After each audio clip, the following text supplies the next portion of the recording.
Hey everyone, this is Joe Minardi and I'm coming to you live from the WVU Emergency Medicine Recording Studios. And today what I'd like to jump into is point of care ultrasound of the abdomen. As you all know from our daily work lives, patients with abdominal pain and abdominal complaints are kind of everywhere. They're ubiquitous in medicine. What I hope to go through is a couple of tips and pointers and techniques that can help you come to some quicker, more accurate diagnoses with some of these patients, help kind of unload your cognitive processes a little bit to help you move a little more quickly. And there are some cases where you may save lives and multiple cases where you definitely will save time and save resources. So with that, let's go ahead and jump right in a little bit. Here are the objectives for our CME purposes. Patients who abdominal point of care ultrasound is going to help know how to get some of the images, recognize the findings, and incorporate those findings into the care of patients. So as customary, the way I like to do things is start off with a few cases that might represent some things where point of care ultrasound may help you. So this first case, as usual, all either adjustments of real cases or inspired by real cases, certainly changing any PHI, but otherwise these are all real life things. So this first one, 68-year-old female comes in after a syncopal episode, blood pressure is 74 over palp. She looks kind of bad, looks kind of pale, has a history of ulcers, sounds like a very classic GI bleed. So, we can take care of her as we would like and move on to the next patient, right? Next case is another patient, we'll call this case 1A. 49-year-old male comes in with increasing abdominal distension. These can come to clinic or be admitted to the hospital, in the emergency department, anywhere. Normal vital signs. This patient has no known history, but pretty obvious stigmata of liver disease when you examine them. Our next patient is another older patient, a female this time, with upper abdominal pain and vomiting, kind of diffuse abdominal pain, non-specific findings overall in exam, but maybe point of care ultrasound can help, again, unload our brain, shorten our differential, and help us move a little more quickly. Here is a 79-year-old female who comes in with back pain. Blood pressure is a little maybe on the soft side, if you like that term. There's the ultrasound. We'll talk more about that. For pediatric cases, 3-year-old female comes in with a fever. Urine looks consistent with a urinary tract infection. Question is, how are you going to manage this patient from here on out? Well, maybe point of care ultrasound can add some valuable information to help tailor this patient's management plan appropriately. The next case is a 36-year-old male with acute flank pain. Take a look there and we'll think about that a little bit.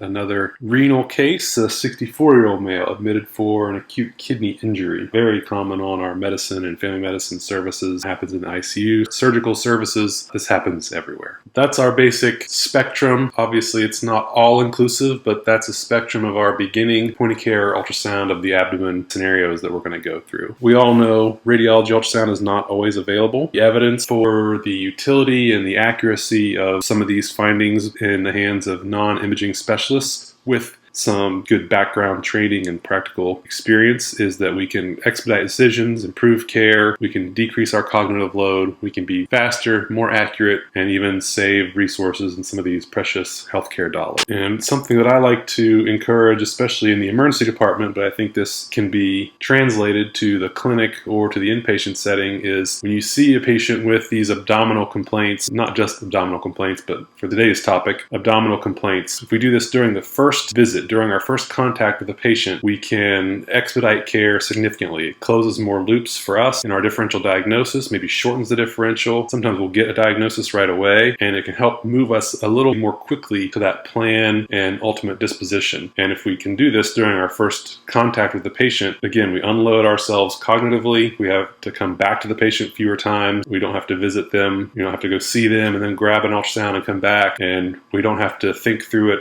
as much cognitively, especially if we've already gotten significant answers from our bedside ultrasound in combination with a thoughtful history and physical. So with that said, I think it's worthwhile to go through a few of the general techniques and just findings within the abdomen, so to help make ourselves more comfortable. Most of the time we want to be using the curvilinear transducer. This is the ideal transducer for abdominal findings. However, if you're in a scenario where all you have is a phased array transducer that you mostly use for cardiac things, you can just flip this into an abdominal setting, and this will give you most of the information you need as well. Maybe not look quite as pretty as it does with the curvilinear, but you can still identify the findings in the anatomy pretty much just as well as with the curvilinear transducer. So just a few things about what normal findings may look like. Normal bowel, most normal bowel is going to be filled with air. So you're going to get kind of this air signature where you get these bright white little bubbles and these kind of streaky artifacts. Over here you can see this is bowel gas here, that's air with streaky artifact. This is gallbladder up here, so don't mistake this for a gallbladder full of stones because that's an air signature with those streaky artifacts, and then separately identified as the gallbladder here. There's a couple of normal findings. And then bowel, you're going to see lots of bowel when you're looking through the abdomen. There are some things we can find, pathologies we'll look for in the bowel, although I'm going to save that for a different episode. But for now, we're going to take a look at what normal bowel looks like. A lot of times we'll just see this air signature. Sometimes we may see stool within the bowel. So this gray, this just looks like black and white image of stool to me, outlined by the bright white wall of the bowel. Sometimes we can see the multi-layered image of what the bowel looks like, and what one of the hallmarks of that is this black outline. That's just one of the wall layers, and then externally here's a white outlining black of the adventitia, and inside here we see a little bit of air and some of the interstitium of the bowel as well. We see some artifact coming down from that bowel itself. When you see this black outline all around, that's outlined by another layer of adventitia.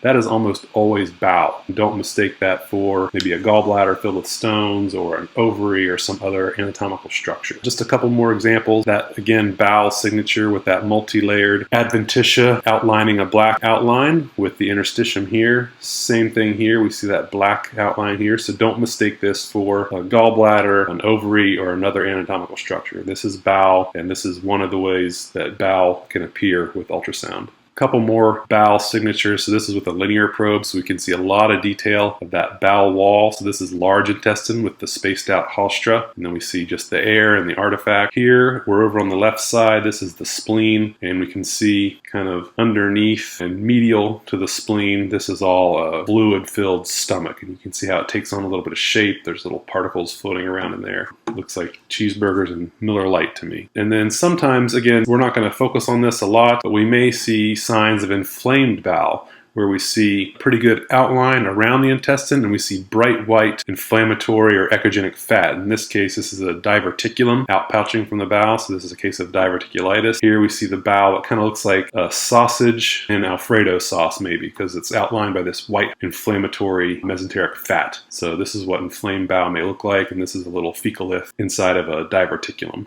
More on that in another episode. Again, we're going to go into a little more detail, but just solid organs. So this is the liver here, this is the spleen here. They look pretty similar. The liver is more vascular, so you'll see more vasculature in the liver. It's obviously larger. We see the diaphragm as this dense white connective tissue. Here we see a contracted gallbladder, portal vein. This is a kidney. So the solid organs are going to look some shade of gray. They should generally have nice smooth borders. They should have a relative homogeneous appearance, some vasculature or interstitium, renal pelvis aside. So again, just outlining and labeling what some of these structures are and what they look like. Then there's other fluid-filled structures within the abdomen we pointed out a little bit before. So this is the gallbladder, this is the portal vein here. We can see hepatic vein cutting in and out. Here's part of the inferior vena cava peeking in here. This is the aorta, the inferior vena cava. This is part of the portal confluence and splenic vein. Pancreas is sitting here. We're not going to talk too much about the pancreas. And then bony structures. So this is the edge, the cortical surface of a vertebral body in the spine, so that's one of the key landmarks in finding the aorta. When we do find bony landmarks, they're going to look like bone pretty much everywhere else, where we see the bright white edge of the cortex and then a shadow behind. And then diaphragm over here we pointed out earlier. So just general structures and what they generally look like in the abdomen to help you start getting a little bit familiar. When we come to the lower quadrant, this is right lower quadrant in both cases, but the left lower quadrant is just going to look like a mirror image of these structures. So we can see back here, this is iliac fossa. We can see the bony edge of that. This is the iliopsoas muscle. It has this characteristic connective tissue signature, which is actually the separation between the iliacus muscle and the psoas muscle. We often just lump those into one since they are connected. We can see the iliac vessels right here medially to that muscle, and this is just non-specific swirled up intestine here. So just outlining that iliac fossa there, psoas muscle with the connective tissue signature and iliac vessels. And if you look on the left side, you'll see the same thing, only in a mirror image. So recognizing landmarks, and this will help you when you're identifying other important structures. And then kind of lastly, the pelvis. Pelvis looks a little different from male to female. But if we're transverse over the bladder and it's filled with urine, it's going to look pretty black because it's urine, it's fluid, it's going to look black. Notice that it's not a perfect circle. It takes on kind of this semi-rectangular ovoid shape, kind of fills in whatever the bowel is pushing around it. So this is bladder. The male, we see the prostate here. This is the female bladder. Again, notice this is not a perfect circle. If you see a very perfect circle down here, then you should suspect it's not bladder, and maybe it's a cyst or something else. And behind the bladder, we note the patient's uterus here in the female pelvis. So this muscular kind of ovoid shape. We can even see kind of the horns of the uterus as well. So those are some of the structures in the abdomen, just generalities, quick overview of what some of them look like. And now we'll jump into some of the specific findings in the abdomen itself.